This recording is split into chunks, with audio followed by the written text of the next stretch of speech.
जय श्री महाकाल। ओम नमः शिवाय।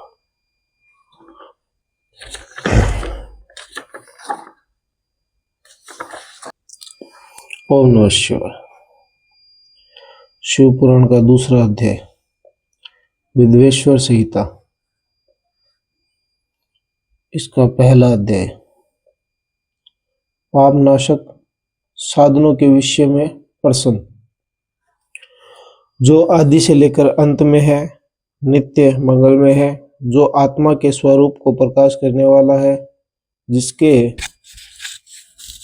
5 मुख है, और जो खेल खेल में जगत की रचना, पालन और संहार तथा अनुग्रह तथा तिरोभाव रूप 5 प्रबल कर्म करते हैं, उन सर्वश्रेष्ठ अजर अमर उमापति भगवान शंकर का मैं मन ही मन चिंतन करता हूँ। व्यास जी कहते हैं, धर्म का महान क्षेत्र जहाँ गंगा यमुना का संगम है, उस पुण्यमय प्रयाग जो ब्रह्मलोक का मार्ग है, वहाँ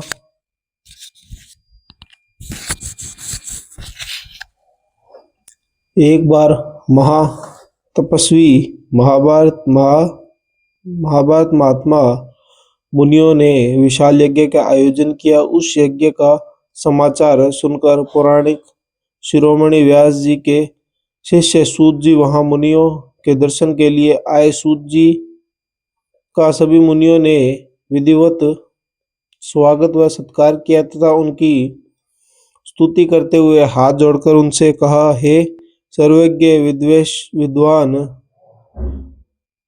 रोमहर्षण जी, आप बड़े भाग्यशाली हैं। आपने स्वयं व्यास जी के मुख से पुण्य विद्या प्राप्त की है।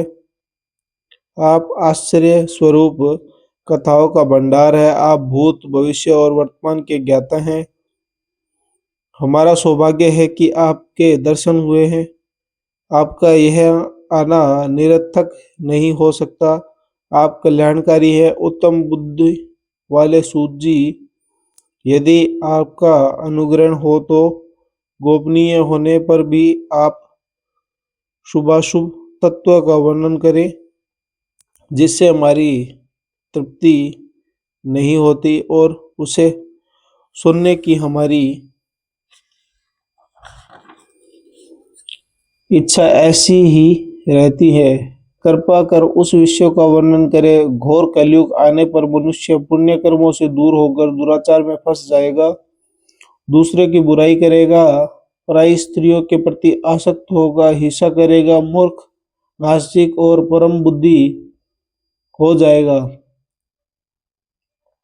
सूत जी, कलयुग में वेद प्रतिपादित वर्ण आश्रम व्यवस्था नष्ट हो जाएगी। प्रत्येक वर्ण और आश्रम में रहने वाले अपने अपने धर्मों के आचरण का परित्याग कर विपरीत आचरण में सुख प्राप्त करेंगे। इस सामाजिक वर्ण संस्कृता से लोगों का पतन होगा, परिवार टूट जाएंगे, समाज बिखर जाएंगे, प्राकृतिक आपदाओं से जगह जगह लोगों की मृत्यु होगी, धन का क्षय होगा, स्वार्थ और लोभ की प्रवृत्ति बढ़ जाएगी, ब्राह्मण लोभी हो जाएंगे और वेद बेचकर धन प्राप्त करेंगे, मद में मोहित होकर दूसरों को ठगेंगे, पूजा पाठ नहीं कराएंगे और ब्रह्म ज्ञान से शून्य होंगे। क्षत्रिय अपने धर्म को त्याग कर कुसंगी, पापी और व्यभिचारी हो जाएंगे। शहरों से रहित हो वो शूद्रों जैसे व्यवहार करेंगे और काम के अधीन हो जाएंगे। वैश्य धर्म से विमुख हो संसार भ्रष्ट होकर कुमार्ग, धनोपार्जन प्राण्य होकर नापतोल में ध्यान लगाएंगे। शूद्र अपना धर्म कर्म छोड़कर अपनी वेशभूषा से सुशोभित हो व्यर्थ घूमेंगे। वे कुटिल और ईर्ष्यालु होकर अपने धर्म के प्रतिकूल हो जाएंगे। कुमार्ग, कुकर्मी और वाद विवाद करने वाले होंगे। वे स्वयं को कुलीन मानकर सभी धर्मों और वर्णों में विवाह करेंगे। स्त्रियां सदाचार के विमुख हो जाएंगी। वे अपनी पति का अपमान करेंगी और सास ससुर से लड़ेंगी, मलिन भोजन करेंगी, उनका शील स्वभाव बहुत बुरा होगा। सूत जी इस तरह जिनकी बुद्धि नष्ट हो गई है और जिन्हें अपने धर्म का त्याग कर दिया है, ऐसे लोगों लोक परलोक में उत्तम गति कैसे प्राप्त करेंगे? इस चिंता से हम सभी व्याकुल हैं। परोपकार के समान कोई धर्म नहीं है। इस धर्म का पालन करने वाले दूसरों को सुखी करता हुआ स्वयं भी प्रसन्नता अनुभव करता है। यह भावना यदि निष्काम हो तो कर्ता का हृदय शुद्ध होते हुए उसे परम गति प्रदान करती है। हे मुनि, आप समस्त सिद्धांतों के ज्ञाता हैं, कृपया कर कोई ऐसा उपाय बताइए जिससे इन सबके पापों का तत्काल नाश हो जाए। व्यास जी कहते हैं, उन श्रेष्ठ मुनियों की यह बात सुनकर सूत जी मन ही मन प्रसन्न परम श्रेष्ठ भगवान शंकर का स्मरण करके उनके इस प्रकार बोले। दूसरा अध्याय, शिव पुराण का परिचय और महिमा।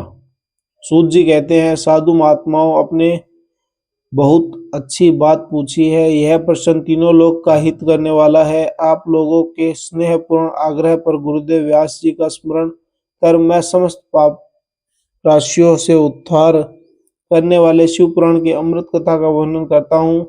ये वेदांत का सारस्वत है। यही परलोक में परमार्थ को देने वाला है तथा दुष्टों का विनाश करने वाला है। इनमें भगवान शिव के उत्तम यश का वर्णन किया गया। धर्म, अर्थ, काम और मोक्ष आदि पुरुषार्थों को देने वाला पुराण अपने प्रभाव की दृष्टि से वृद्धि तथा विस्तार को प्राप्त हो रहा है। शिव पुराण के अध्ययन से कलयुग के सभी पापों में लिप्त जीव उत्तम गति को प्राप्त होते हैं। इसके उद्देश्य से ही कलयुग का उत्पात शांत हो जाएगा। शिव पुराण को वेद तुल्य माना जाएगा। इसका प्रवचन सर्वप्रथम भगवान शिव ने ही किया था। इसका पुराण के 12 खंडों या वेद है। ये 12 संहिताएं हैं। पहली विद्येश्वर संहिता है, दूसरी रुद्र संहिता, तीसरी विनायक संहिता, चौथी उमा संहिता, पांचवी सहस्त्र कोटि रुद्र संहिता, छठी एकादश रुद्र संहिता, सातवीं कैलाश संहिता, आठवीं शतरुद्र संहिता, नौवीं कोटि रुद्र संहिता, 10वीं मात्र संहिता, 11वीं वायवीय संहिता तथा 12वीं धर्म संहिता। विद्येश्वर संहिता में 10,000 श्लोक हैं। रुद्र संहिता, विनायक संहिता, उमा संहिता और मात्र संहिता प्रत्येक में 8,000 श्लोक है।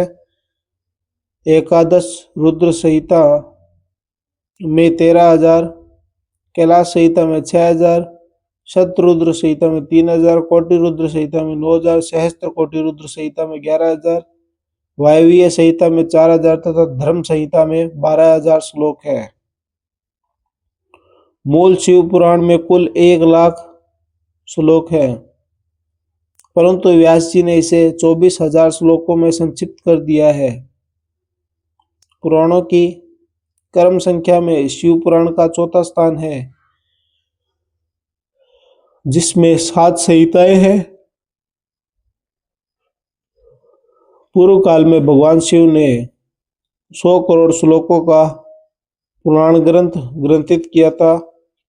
सृष्टि के आरंभ से निर्मित यह पुराण संहिता अधिक विस्तृत था। द्वापर युग में द्वैपायन आदि महर्षियों ने पुराणों को 18 भागों में विभाजित कर 4,00,000 श्लोकों में इसको संक्षिप्त कर दिया है। इसके उपरांत व्यास जी ने 24,000 श्लोकों में इसका प्रतिपादन किया है। वह वेद तुल्य पुराण विद्येश्वर रूप संहिता, शतरुद्र संहिता, कोटिरुद्र संहिता, उमा संहिता, कैलाश संहिता और वायवीय संहिता नामक 7 संहिताओं में विभाजित है। यह 7 संहिताएं वाला शिव पुराण वेदों के समान प्रामाणिक तथा उत्तम गति प्रदान करने वाला है। इस निर्मल शिव पुराण की रचना भगवान शिव द्वारा की गई थी तथा इसके संक्षेप में संकल्पित करने का श्रेय व्यास जी को जाता है। शिव पुराण सभी जीवों का कल्याण करने वाला, सभी पापों का नाश करने वाला, यही सत्पुरुषों को कल्याण प्रदान करने वाला, यह तुलना रहित है तथा इसमें वेद प्रतिपादित अद्भुत ज्ञान तथा निष्ठा धर्म का प्रतिपादन है। शिव पुराण श्रेष्ठ मंत्र समूहों का संकलन है तथा यही सभी के लिए शिव धाम की प्राप्ति का साधन है। समस्त पुराणों में सर्वश्रेष्ठ शिव पुराण ईर्ष्या रहित अंतःकरण वाले विद्वान के लिए जानने की वस्तु है। इसमें परमात्मा का गान किया गया है। इस अमृतमय शिव पुराण को आदर से पढ़ने और सुनने वाला मनुष्य भगवान शिव का प्रिय होकर परम गति को प्राप्त कर लेता है।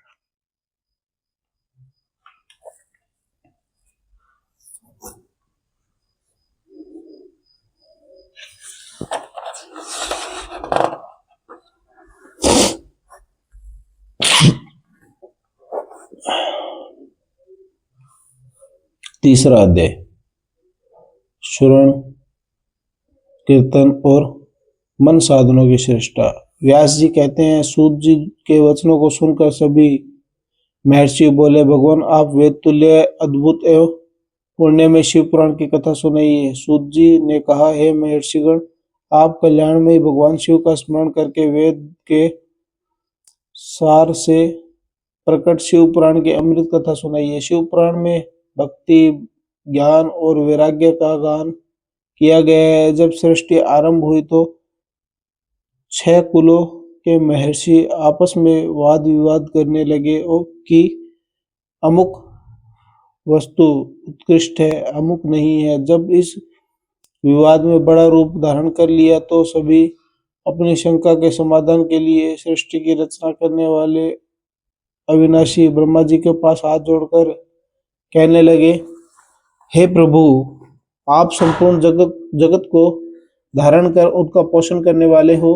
प्रभु, हम जानना चाहते हैं कि संपूर्ण तत्वों से परे परात्पर पुराण कौन सा है। ब्रह्मा जी ने कहा, ब्रह्मा, विष्णु, रुद्र और इंद्र आदि से युक्त संपूर्ण जगत समस्त भूतों एवं इंद्रियों के साथ पहले प्रकट हुआ वे देव महादेव ही सर्वज्ञ और संपूर्ण है। भक्ति से ही इनका साक्षात्कार होता है, दूसरे किसी उपाय से इनका दर्शन नहीं होता। भगवान शिव के अटूट भक्ति मनुष्यों को संसार बंधन से मुक्ति दिला देता है। भक्ति से उन्हें देवता का कृपा प्रसाद प्राप्त होता है, जैसे अंकुर से बीज और बीज से अंकुर पैदा होते हैं। भगवान शंकर का कृपा प्रसाद प्राप्त करने के लिए आप सब ब्रह्मशी धरती पर सहस्त्र वर्षों तक चलने वाले विशाल यज्ञ करें। यज्ञपति भगवान शिव की कृपा से ही विद्या के सारतत्व साध्य साधन का ज्ञान प्राप्त होगा।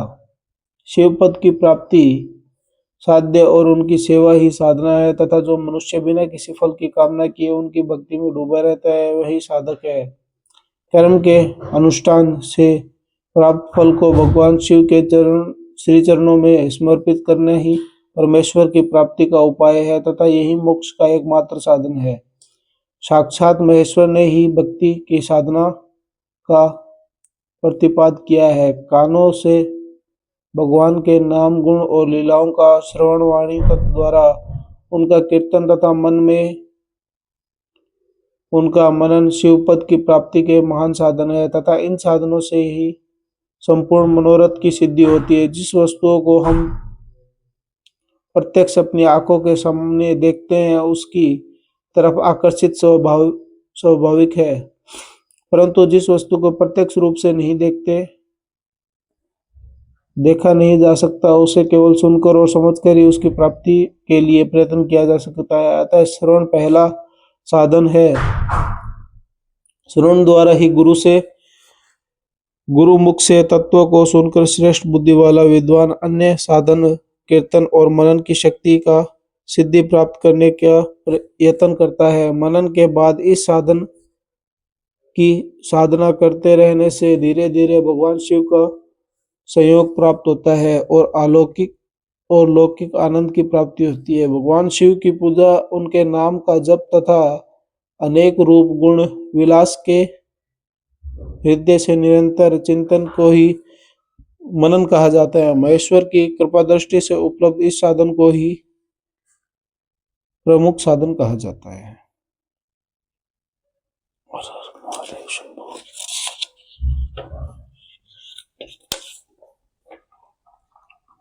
हर हर महादेव शंभो।